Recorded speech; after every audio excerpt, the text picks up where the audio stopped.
बिहार जमीन सर्वे को लेकर के हो रही परेशानी को देखते हुए खास तौर से मैं आप लोगों को बता दूं कि सर्वे को देखते हुए बहुत सारे रैयत परेशान दिख रहे थे। उन लोगों के लिए बहुत ही बड़ी खुशखबरी है। बताया जा रहा है कि अब जो है सर्वे का काम धीमा कर दिया जाएगा और कर भी दिया गया है। इलेक्शन तक जो है अब सर्वे का काम बहुत ही धीमी गति में चलेगी और होगी भी। आज 17 जून है और आज के ही दिन जो है बहुत ही अहम बैठक पटना में बुलाई गई है और ये बंदोबस्त पदाधिकारियों की बैठक है और इसमें बहुत सारे एजेंडों पे निर्णय लिया जाएगा। जो मुख्य एजेंडा 7 है और सातों एजेंडा को इंपॉर्टेंट बताया जा रहा है। बताया जा रहा है कि बिहार में गैर मजरूआ और बकासत भूमि की जमीन का जो लफड़ा है, मामला है, इसको देखते हुए खास तौर से और ज्यादातर जमीन सर्वे का काम को धीमा कर दिया गया है। आपको मैं बता दूं कि अभी जो है पटना में एक हेल्पलाइन सेंटर बनाया गया है जहां पे बहुत सारे शिकायतें आ रही है और क्या क्या शिकायत आ रही है ये जो जानकारी मिल रही है हेल्प सेंटर की तरफ से। और उन्होंने कहा है कि मैं एक दिन में तकरीबन 400 से 500 कॉल अटेंड करती हूं और टोटल जो है 4000 से 5000 कॉल पर डे आता है, जिसमें मैं 4 से 500 कॉल मात्र जो हूं रिसीव कर पाता हूं। इसमें जो बताया जा रहा है खास तौर से इसमें जो रैयतों की जो पूछताछ है, रैयतों की जो मामला है उस पे जो बताया जा रहा है, तो क्या कुछ जानकारी निकल करके आ रही है विभाग से। और ये जो मेन जो बताया जा रहा है कि हेल्प सेंटर पे कॉल किया जा रहा है, बहुत सारे हमारे रैयत है, बहुत सारे हमारे व्यूअर्स लोग हैं, बहुत सारे हमारे सब्सक्राइबर भाई है, उनका भी कमेंट्स आता है कि मैं हेल्प सेंटर पे कॉल लगा लगा के थक गया हूं, लेकिन नहीं तो कॉल रिसीव होता है, नहीं तो किसी भी तरह का इंफॉर्मेशन जानकारी मिल पाता है। तो क्या जानकारी है, क्या सच्चाई है। और ये जो अभी बताया जा रहा है कि एक दिन में 4 से 500 कॉल में अटेंड करता हूं और यहाँ पे 400-500 कॉल का जो भी सवाल का जवाब होता है उनके द्वारा दिया जाता है। खास तौर से जो अभी बताया जा रहा है कि जमीन का सर्वे धीमा किया जाएगा इलेक्शन तक, विधानसभा का चुनाव जो हो रही है उस तक जो है अभी काम धीमा चलेगा। और खास तौर से अभी जो बताया जा रहा है मुख्य 7 एजेंडा पे जो बात होगी वो 7 एजेंडा क्या है। पहला बताया जा रहा है समीक्षा बैठक में 7 मुख्य एजेंडा है, जिसमें प्रथम चरण के जिलों में प्रपत्र 12 से प्रपत्र 20 के बीच चरणबद्ध प्रगति की समीक्षा, पहला ऑप्शन ये है। दूसरा बताया जा रहा है अंतिम अधिकार अभिलेख प्रकाशन के लिए लंबित राजस्व ग्राम अंतिम अधिकार अभिलेख प्रकाशन के खिलाफ प्रपत्र 21 में प्राप्त दावों का निपटारा की समीक्षा। जो भी लोग जो है दावा कर रहा है अंतिम अधिकार अभिलेख प्रकाशन हो चुका है और आपने अभी तक जो है अपना अंतिम अधिकार अभिलेख नहीं देखे हैं, वो होता क्या है तो मैं बता दूं आप लोगों को कि आपके जमीन का खाना पूरी पर्चा हो गया होगा और आपके जमीन का जो है अधिकार अभिलेख भी शो कर गया होगा, जमीन का मानचित्र भी दिखाया गया होगा। लेकिन अब जो है अंतिम अधिकार अभिलेख कुछ जिलों का जो है प्रकाशित कर दिया गया है, ऑनलाइन आपका जो है अंतिम अधिकार दिख भी रहा है और बहुत सारे रैयत का जो है उसमें बहुत सारे चीज के लिए गड़बड़ी दिख रहा है। तो उनको देखते हुए बताया जा रहा है कि आप जो है अब इस पे दावा कर सकते हैं, आपको क्या गड़बड़ी है तो उस पे भी जो है निपटारा किया जाएगा। उसके बाद बताया जा रहा है कि विशेष सर्वेक्षण के दूसरे चरण में रैयतों से प्राप्त की जाने वाली घोषणा एवं प्रपत्र 5 की स्थिति की समीक्षा, सर्वर एवं भू सर्वेक्षण सॉफ्टवेयर से संबंधित समस्याएं, हवाई सर्वेक्षण एजेंसियों से संबंधित विषयों की समीक्षा की जाएगी। ऐसे इन सभी 7 एजेंडों पे जो आज चर्चा की जाएगी और चर्चा क्या हो रहा है इस पे मैं मुख्य एक वीडियो लेकर के कल आऊंगा और आप लोग जरूर देखिएगा कि आज का जो एजेंडा बना है और इस पे आम रैयतों को क्या क्या सुविधा दिया जा रहा है। मैं खास तौर से अभी बात ये करना चाहूंगा कि अभी जो सर्वे का काम हो रहा है और सर्वे में जो भी परेशानी आ रही है और कॉल सेंटर पे जो रैयत फोन लगा रहा है, तो कॉल सेंटर पे रैयतों के साथ क्या काम किया जा रहा है, क्या रैयतों का सवाल होता है, रैयत क्या सवाल के लिए कॉल करता है, उनके साथ किस तरह से बात किया जाता है, अगर आप भी कॉल करना चाहेंगे तो किस तरह से कॉल करेंगे, क्या रैयतों के अंदर ये डर बना हुआ है कि हम कॉल करेंगे, हो सकता है कि हमारे साथ वहां पे रैयतों के अंदर डर बना हुआ है कि हम उससे कैसे बात करेंगे, क्या बात करेंगे, ये समझ में। देखिए, आप जब कॉल लगाएं तो आपके पास आपको जो भी परेशानी है वहां से आप अपनी परेशानी का हल निकाल सकते हैं। पहला जो बताया जा रहा है, यहां देखिए, पहला केस के लिए जो कॉल किया गया था, बताया जा रहा, सर मेरी मां की निधन हो गया है, 3 भाइयों ने मिलकर मां की फर्जी साइन कर पूरी जमीन अपने नाम करवा लिया है। मेरी आर्थिक स्थिति ऐसी नहीं है कि मैं दीवानी मामला सालों तक कोर्ट में लड़ सकूंगा। बात समझ रहे हैं, 4 भाई है, मां के नाम पे जमीन होगा और 3 भाई ने एक जाली का साइन करवा करके 3 भाई ने जमीन अपना लिया है और एक भाई को छोड़ दिया है। ये शिकायत के लिए भी जो है कॉल सेंटर पे कॉल किया गया है। दूसरा कॉल जो आया है उसमें बताया जा रहा है, मेरे पति की हत्या की जा चुकी है, अब मेरे पति के हिस्से की जमीन सास ससुर नहीं दे रहे हैं, मेरा भरण पोषण कैसे होगा। एक लेडीज ने कॉल की है और वो अपना दर्द सुनाई है कि मेरे पति का हत्या हो चुका है, वो उनका मृत्यु हो चुका है, लेकिन मेरी सास ससुर जो है मेरे पति के हिस्से का जमीन नहीं दे रही है, जिससे जो है मेरा भी जो है भरण पोषण हो सके। उसके बाद बताया जा, तीसरा कॉल जो गया था, बताया जा रहा हमारे घर में जमीन की खरीद की गई, लेकिन खरीदार और बेचने वाले दोनों की मौत हो चुकी है, भू माफिया ने जमीन हड़प ली है, हम काफी सहमे हुए हैं।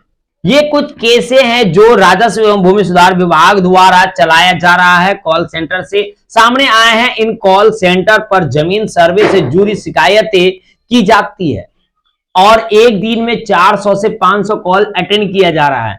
आगे की जानकारी देते हुए बताया जा रहा है कि अगर आम रैयतों को कॉल करना है, चाह रहे हैं कि वो कॉल करे, अपना शिकायत करे, अपना जानकारी जमीन से ले, तो बताया जा रहा है आप जो है कॉल कर सकते हैं 188003456215। ऐसे में इसका जो नंबर है वो डिस्क्रिप्शन में दे दूंगा। और आपसे एक रिक्वेस्ट है, अगर आपने टेलीग्राम से नहीं जुड़े हुए तो टेलीग्राम से जुड़ जाइएगा, वहां पे आपको इसके बारे में पूरी जानकारी मिल जाएगी कि आप कैसे कॉल करेंगे, क्या क्या आपको वहां पे कहना होगा। तो आप टेलीग्राम से जरूर जुड़ जाइएगा। और आपसे रिक्वेस्ट है, अगर आपने चैनल पे पहली बार है और अभी तक चैनल को सब्सक्राइब नहीं किए हैं तो चैनल को सब्सक्राइब जरूर कर लीजिएगा और वीडियो को लाइक कर दीजिएगा। मैं बता दूं आप लोगों को कि ये जो हेल्पलाइन सेंटर है वो सीएससी के माध्यम से चलाया जा रहा है और सीएससी एक एजेंसी है, उसके माध्यम से ये चलाया जा रहा है। ये पटना में सगुना मोड़ के पास स्थित है। अगर आपको कॉल कर रहे हैं, जैसे इसमें जो बहुत सारे लोग कॉल किए हैं, बहुत सारे लोग परिमार्जन से रिलेटेड कॉल किए हैं, दाखिल खारिज से रिलेटेड कॉल किए हैं, बहुत सारे लोग जमीनी बंटवारा को लेकर के कॉल कर रहे हैं। खास तौर से अभी 3 मामला जो है सबसे ज्यादा देखने के लिए मिल रहा है। पहला परिमार्जन, दूसरा दाखिल खारिज, तीसरा बंटवारा को लेकर के। बताया जा रहा विभाग का नाम है कि मैं जमीन सर्वे इसीलिए करवा रहा हूं ताकि ये जो जमीन विवाद है उसका निपटारा हो सके। लेकिन विभाग का काम देखिए, ना तो वो जमीन का परिमार्जन सही से करवा पा रहा है, ना ही दाखिल खारिज करवा पा रहा है, ना तो बंटवारा में किसी प्रकार का जो है काम हो रहा है। मैं बता दूं आप लोगों को कि बताया जा रहा विभाग के द्वारा यदि आपके जमीन का जमाबंदी में किसी प्रकार से दिक्कत आ रही है तो आप परिमार्जन प्लस से ऑनलाइन आवेदन दे सकते हैं।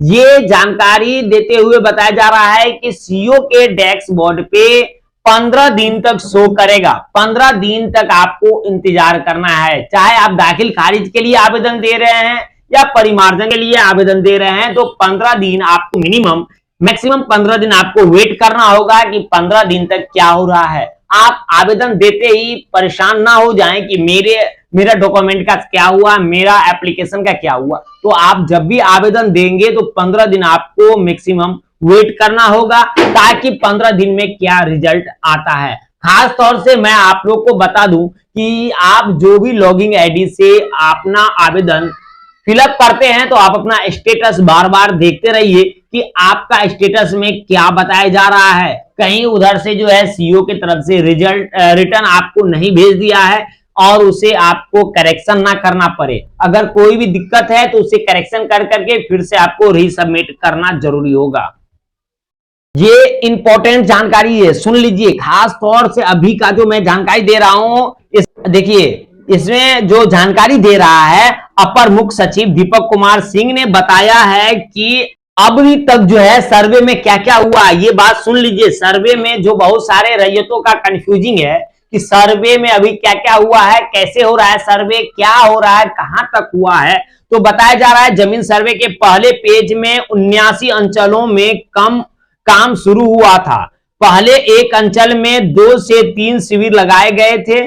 फिलहाल एक शिविर लगाकर काम हो रहा है। 2 फेज में सर्वे का काम पूरा कर लेना है।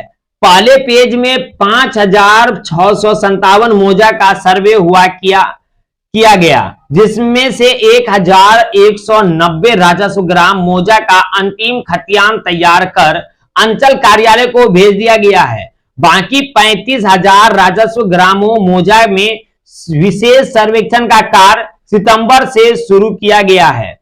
1 मई 2025 तक भू अभिलेख की वेबसाइट पर 17,99,05,405 स्कैन कर अपलोड किए जा चुके हैं। समझ गए? अभी तक जो है 1 मई तक का रिपोर्ट आ रहा है, 17,99,05,405 ऐसे डॉक्यूमेंट है जिसे अभी तक स्कैन करके जो है अपलोड कर दिया गया है। सर्वे वाला जो घोषणा पत्र जमा हुआ उसके बारे में बात हो रही है। बताया जा रहा है प्रथम खतियान, रिविजनल खतियान, रजिस्टर 2 और अन्य राजस्व अभिलेख शामिल है। अब सुन लीजिए कौन कौन से जिले में कब कब जो है चालू हुआ है और क्या बताया जा रहा है। बताया जा रहा है अरवल और शेखपुरा बिहार के 2 सबसे छोटे जिले हैं, जिसमें सर्वे पहले फेज में ही प्रारंभ किया गया था। नंबर ऑफ फाइल 51,86,732 है। वैशाली की सबसे अधिक 1,21,12,085 पेज अपलोड हुआ है। इसके बाद पश्चिम चंपारण है, जहां 1,02,97,812 पेज अपलोड हुआ है। मुजफ्फरपुर के 1,28,290 पेज अपलोड हुए। लखीसराय से सबसे कम पेज 12,29,534 अपलोड हुए हैं। राजधानी पटना पर गौर करें तो 21,42,989 पेज अपलोड किए गए हैं। इससे अब आप समझ सकते हैं कि किन किन जिलों में कितने कम जमा हुआ है और कितने ज्यादा जमा हो पा रहा है।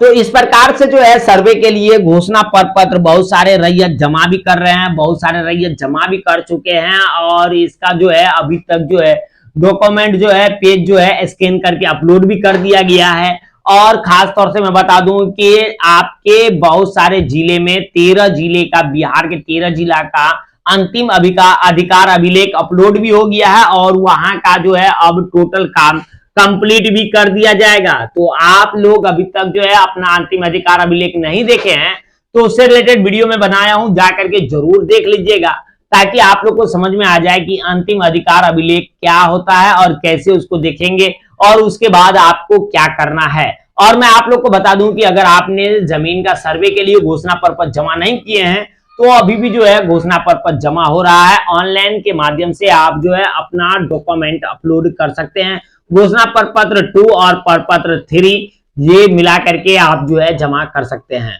तो आपको आज की जानकारी कैसी लगी? और ऐसे आज जो है 17 जून है और आज जो है बैठक भी है। इस बैठक में क्या क्या निर्णय लिया जा रहा है इस पे मैं कल बात करूंगा। आज की जानकारी बस इतना ही। इससे आपको क्या जानकारी मिला है ये कमेंट्स में जरूर बताइएगा। और आपने शिकायत हेल्पलाइन सेंटर पे कॉल किए, वहां पे आपका कॉल रिसीव हुआ या नहीं हुआ, या हुआ तो आपका क्या एक्शन लिया गया ये भी कमेंट्स करके जरूर बताइएगा। पूरा वीडियो देखने के लिए धन्यवाद। मिलता हूं आपसे नेक्स्ट वीडियो में। Thank you.